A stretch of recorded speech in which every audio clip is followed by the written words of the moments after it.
Steve Johnson. I work with Weber Shandwick Public Relations and their consumer group and in their sports marketing area. Awesome. Thanks for joining us, Steve. Well, thanks for having me. No problem. Just have a couple questions for you. First of all, what do you mean by content is king? Well, it's the idea. It's not really what I mean. It's kind of what the world out there is saying, is that content's king. It's like whatever, if you have to bring something that is engaging, that is compelling to people in terms of video, photography, written word, whatever it might be.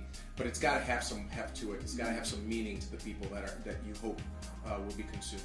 Awesome. And what are the three content avenues and how do they work together? Well, I think what you mean is if you're talking about the three avenues that we usually look at are going to be owned, paid, and earned. Yes. And quite frankly, it's the idea that an advertisement alone isn't going to do anything, isn't going to do for you what you want to happen. A placement in a newspaper alone isn't going to work for you. And a Facebook post isn't going to work for you by itself. They'll have some efficacy, but to really be able to make things move, you want to be able to take that message, that content, whatever it is, the center of your story, and be able to say where are the different places and what format can I put it into for earned media in the news world, in an advertisement, whatever it might be, if it's for television or for print or for online, or if it's even a promoted tweet.